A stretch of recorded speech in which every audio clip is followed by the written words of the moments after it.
নুরুল হাসান সোহানের অসাধারণ ক্যাপ্টেন্সি, সেই সাথে খালেদ আহমেদের অগ্নিছড়া বোলিংয়ে 4 উইকেট শিকারে গ্লোবাল সুপার লিগে নিজেদের প্রথম ম্যাচে গায়ানা অ্যামাজনের বিপক্ষে 8 রানে জয় তুলে নিল ডিফেন্ডিং চ্যাম্পিয়ন রংপুর রাইডার্স। দর্শক, গ্লোবাল সুপার লিগে নিজেদের প্রথম ম্যাচে গায়ানা অ্যামাজনের বিপক্ষে শুরুতে ব্যাটিং করতে নেমে নির্ধারিত 20 ওভার শেষ করে 5 উইকেট হারিয়ে 162 রান সংগ্রহ করে রংপুর রাইডার্স। দলের হয়ে সর্বোচ্চ 44 রান করেন কায়েল মায়ার্স। এছাড়া দ্বিতীয় সর্বোচ্চ 35 রান করেন সৌম্য সরকার।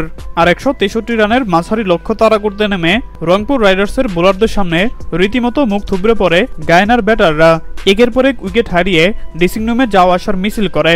এদিন বল হাতে অগ্নিছড়া বোলিং করে 4 উইকেট শিকার করেন খালেদ আহমেদ। গায়ানার বিধ্বংসী ব্যাটারদের আউট করে সাজঘরে ফেরত পাঠান খালেদ আহমেদ। তার বোলিং নৈপুণ্যে এবং অধিনায়ক নুরুল হাসান সোহানের অসাধারণ অধিনায়কত্বে শেষ পর্যন্ত 8 রানে জয় তুলে নেয় ডিফেন্ডিং চ্যাম্পিয়ন রংপুর রাইডার্স।